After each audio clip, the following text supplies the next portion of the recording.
녀석의 눈은 유리로 되어 있었고 사륜한 환술이 통하지 않았다. 이미 경고했을 텐데 그렇게 나대시면 저도 조치를 취할 수밖에 없습니다. 기대하십시오. 나루토의 병을 치료할 정보를 얻기 위해 10타국 타타르 천문학 연구소에 있는 교도소에 잠입한 우치하 사스케. 그곳에는 수상한 비밀이 많아 보여 사스케는 조사에 들어갑니다.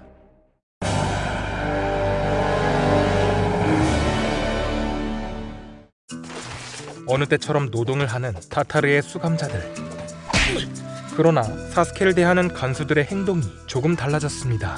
띠꺼운 눈빛과 아무 대꾸도 안 하는 태도에 그들은 사스케에게 폭력을 가하는데, 간수들은 돌아갔지만 사스케의 손에는 그들에게서 몰래 빼앗은 1000 조각이 있었죠. 해가 저물고 방으로 들어온 사스케. 같은 방 수감자인 지지는 오늘 간수들이 유독 사스케를 괴롭히지 않았냐고 묻자 사스케는 별로 신경 쓸 일이 아니라고 말합니다. 지지와 도박을 하고 있던 펜질라 역시 그들이 어째서 사스케를 타겟으로 삼았는지 궁금해했고, 발톱에 무늬를 새기고 있던 간노는 소장에게 원한을 산 게 아닐까 말했죠. 그렇게 밤이 깊어지고 잠에 드는데 고된 노동에 생긴 물집 때문에 아파서 깨어난 지지. 그런데 옆자리 사스케가 보이지 않았습니다. 그때 순찰 나온 간수의 발소리가 가까워졌고, 지지는 사스케가 없다는 걸 들키지 않기 위해 다급하게 간수를 불러 세웠죠. 물집 때문에 아파서 잠이 오지 않으니 의무실로 가게 해달라고 요청했습니다. 간수는 알겠다며 밤에 돌아다닐 수 있는 1000 조각 표식을 꺼내려 하는데, 한편 사스케는 낮에 빼앗은 1000 조각을 메고 조사를 시작합니다. 그런데 청소 도구함에 갇혀있는 한 수감자. 그는 악질 수감자 패거리들에게 괴롭힘을 당했던 것이었죠. 1000 조각까지 빼앗겼다는 말에 사스케는 자신의 것을 건네주며 돌아가라고 말합니다. 그렇게 혼자가 됐을 때 사스케 뒤로 나타난 이곳을 지키는 공룡 메노. 1000 조각 표식이 없다는 걸 알고 곧바로 공격해오는데, 저번과 마찬가지로 메노는 사스케의 환술이 통하지 않았습니다. 그리고 매우 빠른 공격에 사스케의 얼굴에 흉터가 났죠. 어제 생긴 배에 상처가 보이지 않는다. 엄청난 회복력이거나 다른 도마뱀으로 바뀐 건가. 사스케는 두루마리를 펼쳐 자신의 칼을 불러들여 전투를 준비하는데, 갑자기 몸에 이상함을 느끼며 공간이 뭉개지는 것처럼 보이기 시작합니다. 그 틈에 공격해오는 메노. 사스케는 술법을 사용하여 후퇴했습니다. 메노의 발톱에 독이 묻어있던 모양이다. 비틀거리며 몸을 겨우 움직이고 있던 사스케. 그때 사스케-군.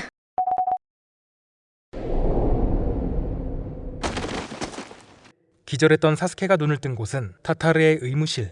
사스케의 아내 사쿠라가 그곳에 있었죠. 왜 네가 여기에? 사라다는 어쩌고? 사라다는 이루카의 집에서 홈스테이 중이다. 사스케에게 임무 변경 사항에 대해 알려주러 왔다고 사쿠라는 말했죠. 카카시 선생님이 발견한 문헌에 육도 선인의 병에 대한 정보가 담겨 있었다고 하며 그 내용이 적힌 종이를 보여주었습니다.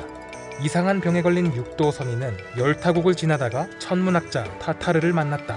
그날 밤 그 땅에 운석이 떨어졌고 육도 선인이 그 운석을 반으로 가르니 반짝이는 별가루가 나와 육도 선인의 병이 말끔하게 나았다.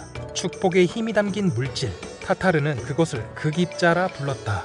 즉 육도선인의 병을 고친 건 극입자라는 이름의 별조각. 육도선인은 극입자를 둘로 나누어 한쪽은 땅에 내린 하늘에, 또 한쪽은 떠나지 않고 맴도는 별에 숨겼다고 적혀 있었죠.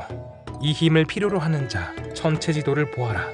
지금 육도선인과 같은 병에 걸려있는 나루토. 치료하기 위해서는 극입자라는 물질이 필요하며 그것에 행방이 적혀있는 천체지도를 찾아야 한다고 사스케는 말했습니다. 그러나 사쿠라가 여기 있을 이유는 없다며 전령매를 통해 정보를 공유하면 된다. 사스케는 마을로 돌아갈 것을 권했죠. 하지만 사쿠라는 사스케에게 매를 보낸 적이 있었지만 도착하지 않았다며 이 1000 조각이 없는 매는 메노가 쫓아내는 듯하다.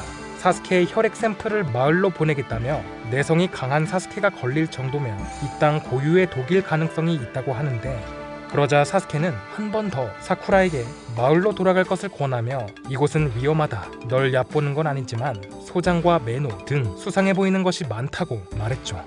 그럼 더욱더 파트너가 필요한 거 아니냐며 힘만으로 해결할 수 없는 일이 있다. 때가 되면 알아서 마을로 돌아가겠다고 사쿠라는 말했습니다. 그러자 사스케는 알겠다며 무리는 하지 말라고 말했죠. 그때 지지가 물집을 치료하기 위해 의무실로 왔고 사쿠라는 급하게 사스케를 가렸습니다.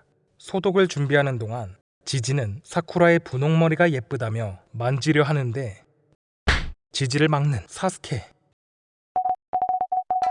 지지는 두 사람이 부부라는 사실에 놀라며 의사쌤이 왜 이곳에 있는지 물었고 사쿠라가 말하길 사스케가 너무 보고 싶었기 때문이라며 이곳은 면회가 안 되니까 남편을 보기 위해 담당 의사로 지원했다고 둘러댔습니다. 그러자 지지는 납득하며 부부라면 늘 함께 있는 것이 당연하다. 두 사람이 부부라는 사실은 비밀로 하겠다 말했죠.